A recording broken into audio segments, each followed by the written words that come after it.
প্রিয় শিক্ষার্থীবৃন্দ, আসসালামু আলাইকুম। আপনাদের বাংলাদেশের ইতিহাসের একটি গুরুত্বপূর্ণ টপিক হচ্ছে দ্বৈত শাসন ব্যবস্থা কি, দ্বৈত শাসনের প্রভাব আলোচনা। তো আপনাদের যে বড় প্রশ্নগুলো আসে 10 নম্বরের, সেই বড় প্রশ্নের উত্তরের জন্য আমি ইতিমধ্যে আপনাদের এই দ্বৈত শাসন ব্যবস্থা কি এবং কি প্রভাব সেটা সম্পর্কে বড় একটা ভিডিও দিয়েছি। সেখান থেকে আপনারা সেটা দেখে আপনারা প্রিপারেশন নেবেন। তবে বাংলাদেশের ইতিহাসে আপনাদের যে সংক্ষিপ্ত প্রশ্ন আসবে যে দ্বৈত শাসন ব্যবস্থা কি, আপনাকে 4 মার্কের জন্য যেটা লিখতে হবে, সেখানে সেই বিষয়টা নিয়ে হচ্ছে আমি একটু আলোচনা করব।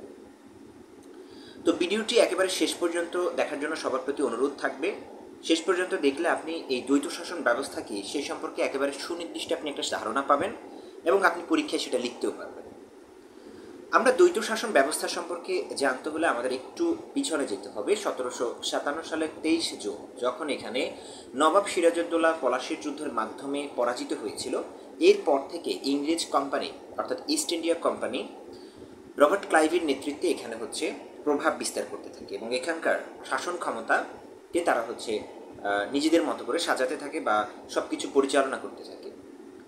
এই সময়কালে 1764 সালে এখানে আরেকটা যুদ্ধ হয়েছিল, দ্বিতীয় প্রতিরোধ বলা যায়, সেটি হচ্ছে বক্সারের যুদ্ধে নবাব মীর কাসেম আলীর নেতৃত্বে।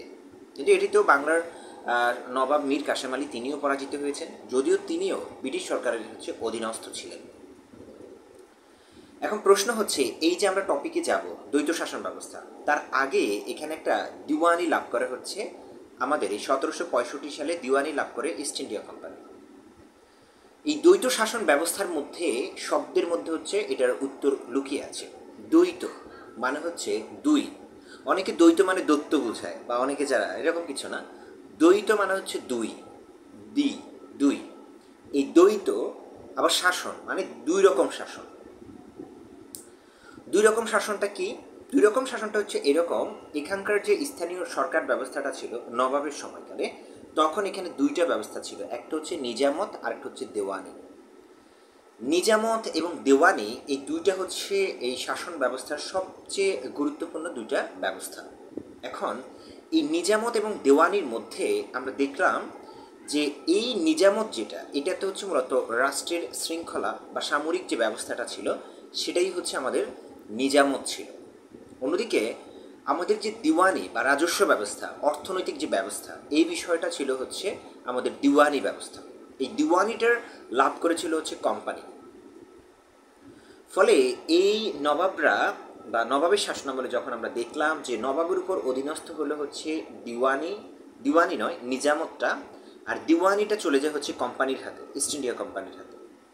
আর ইস্ট ইন্ডিয়া কোম্পানির হাতে যখন এই দিওয়ানি ব্যবস্থার দায়িত্ব চলে যায়, তখন তারা হচ্ছে রাষ্ট্রের যে অর্থনৈতিক ব্যবস্থাটা সেটা তারা দখল করে ফেলে এবং ইংরেজ কোম্পানির নানা ধরনের ব্যক্তিবর্গকে বা বিশ্বস্ত যারা হচ্ছে পাইক পেয়াদা গোমস্তা এরকম ব্যক্তি যারা ছিলেন তাদেরকে হচ্ছে তারা এই কর বা রাজস্ব বা দিওয়ানি তোলার দায়িত্ব প্রদান করা হয়। এই ব্যক্তিরা যখন হচ্ছে দিওয়ানি সংগ্রহ করছিলেন, তখন তারা যে কাজটা করলেন সেটা হচ্ছে নানা ধরনের অপকর্ম, দুর্নীতি এবং এই ধরনের নানা বিষয়ের সাথে তারা জড়িয়ে পড়ে। ফলে এই দ্বৈত শাসন ব্যবস্থা আরও বেশি পরিমাণে হচ্ছে রাষ্ট্রকে ক্ষতিগ্রস্ত করতে থাকে। অন্যদিকে যে নিজামতের কথা বলছিলাম, যে সামরিক ব্যবস্থা, এই নিজামতটা দায়িত্ব পড়েছিল হচ্ছে নবাবের উপর। কিন্তু যেহেতু রাষ্ট্রের আর্থিক ব্যবস্থাটা অনেকটাই হচ্ছে চলে যায় হচ্ছে ইংরেজ কোম্পানির হাতে, ফলে এই সামরিক ব্যবস্থার উপর নবাবের নিয়ন্ত্রণ ধীরে ধীরে হারাতে থাকে এবং ধীরে ধীরে হারাতে গিয়ে নবাবকে এই জন্য বলা হয়ে থাকে যে দায়িত্বহীন নবাব। মানে হচ্ছে ক্ষমতাহীন অনেক দায়িত্ব ছিল নবাবের উপর, ক্ষমতাহীন নবাব। মানে নবাবকে বলা হয় মানে নবাবের উপর নষ্ট হচ্ছে অনেক বেশি পরিমাণে হচ্ছে দায়িত্ব, কিন্তু তার মধ্যে ক্ষমতা নেই, এই জন্য ক্ষমতাহীন নবাব বলা হয়। আবার অন্যদিকে ইস্ট ইন্ডিয়া কোম্পানি হচ্ছে অনেক ক্ষমতাধর হয়, কিন্তু তাদের উপর কোনো দায়িত্ব ছিল না, তারা শুধু এখান থেকে রাজস্ব ব্যবস্থাটা নিয়ন্ত্রণে নিয়ে নেয়। এবং এইভাবেই যখন ইংরেজ কোম্পানির নিজস্ব ব্যক্তিরা নানা ধরনের হচ্ছে অর্থনৈতিক কেলেঙ্কারিতে যুক্ত হয়ে যেতে থাকে, ফলে এখানকার অর্থনীতি ব্যাপক পরিমাণে ধ্বংসপ্রাপ্ত হতে থাকে, দুর্নীতিগ্রস্ত হতে থাকে এবং অর্থনীতির মেরুদণ্ড ভেঙে পড়ে। অন্যদিকে নবাব রাষ্ট্রীয় ক্ষমতার উপর বা প্রশাসনিক ব্যবস্থার উপর তার কর্তৃত্ব হারাতে থাকে, দুর্বল হতে থাকে। এভাবে এই নবাবী শাসনটা তখন একেবারে ভেঙে পড়ে এবং পুরো বাংলার ক্ষমতাটা চলে যেতে থাকে আস্তে আস্তে ইংরেজ কোম্পানির হাতে তথা রবার্ট ক্লাইভের হাতে। রবার্ট ক্লাইভের এই দ্বৈত শাসন ব্যবস্থার ফলে বাংলার অর্থনীতি যখন ভেঙে যায়, তখন তার কিছুদিন পরেই অর্থাৎ 1770 সালে, যেটাকে আমরা বাংলায় বলছি হচ্ছে 76-এর মন্বন্তর, অর্থাৎ 1176 বাংলা সন ছিল তখন, এই 1176 সন ইংরেজি 1770 সালে এখানে যে দুর্ভিক্ষটা হতে হয়, এই দুর্ভিক্ষে বলা হয়ে থাকে প্রায় 2/3 মানুষ মারা গিয়েছিল। ফলে এই যে এতগুলো মানুষ মারা গেল, এটা হচ্ছে একটা দুর্ভিক্ষের কারণ, অর্থাৎ অর্থনৈতিক দারিদ্রতা এবং দুর্নীতি, এই সকল কেলেঙ্কারির ফলে এখানে একটা দুর্ভিক্ষ দেখা দেয়। আর দুর্ভিক্ষর ফলাফল হচ্ছে 1770 সালের এতগুলো মানুষের মৃত্যু। ফলে এই পুরো যে ব্যবস্থাটা, দ্বৈত শাসন ব্যবস্থাটা, এই পুরোটাই ছিল হচ্ছে, বা এই পুরোটার দায় হচ্ছে ইংরেজ কোম্পানির তথা এখানকার স্থানীয় যে পাইক গোমস্তা যারা ছিল তাদেরও রয়েছে।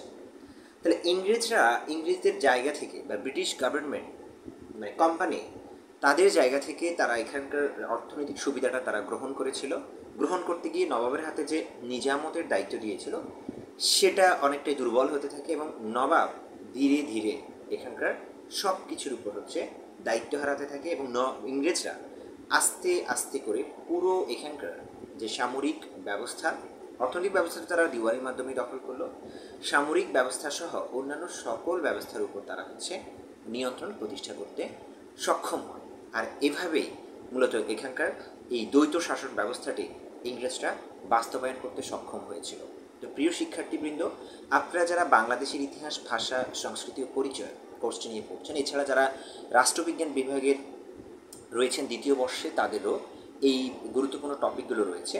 তো আপনারা চাইলে হচ্ছে এই ভিডিওগুলো আপনার বন্ধুদের সাথে শেয়ার করতে পারেন। আপনাদের যে বন্ধুদের সাথে যে গ্রুপগুলো রয়েছে বিভাগে, সেগুলোতে শেয়ার করতে পারেন। এখান থেকে আপনারা হচ্ছে বাংলাদেশের ইতিহাস কিংবা রাষ্ট্রবিজ্ঞান বিভাগের যে গুরুত্বপূর্ণ এই টপিকগুলো আছে, এগুলো আপনারা চাইলে জানতে পারেন। তা আপনাদের এইখান থেকে আপনাদের প্রতি অনুরোধ থাকবে, আপনারা এছাড়া ডিগ্রি এবছর যারা ভর্তি হতে যাচ্ছেন তারাও আপনারা হচ্ছে এই ভিডিওগুলো দেখবেন, দেখে আপনারা শিখবেন, কারণ আপনাদেরও এই কোর্সটি আছে অবশ্যই, এবং এখান থেকে আপনারা শিখে এটা পরীক্ষায় ভালো প্রস্তুতি গ্রহণ করবেন। আর সবার প্রতি অনুরোধ থাকবে, শুধু নিজে শিখলে হবে না, আপনার বন্ধুবান্ধব যারা আছে সবার সাথে ভিডিও এবং চ্যানেল শেয়ার করে দিতে হবে। এবং আমার প্লে লিস্টে গিয়ে বাংলাদেশের ইতিহাসের সকল, ইসলামের ইতিহাসের সকল ক্লাস আলাদা আলাদাভাবে প্লে লিস্ট করা আছে, আপনারা যেই প্লে লিস্টে ঢুকবেন সবগুলো একসাথে পেয়ে যাবেন। তো ধন্যবাদ সবাইকে এতক্ষণ আমার সাথে থাকার জন্য। ভিডিওটি ভালো লাগলে লাইক দিবেন, কমেন্ট করবেন, কোনো প্রশ্ন থাকলে, মতামত থাকলে, এবং অবশ্যই সর্বশেষ রিকোয়েস্ট হচ্ছে চ্যানেলটি সাবস্ক্রাইব করে দেবেন। ধন্যবাদ সবাইকে, আসসালামু আলাইকুম।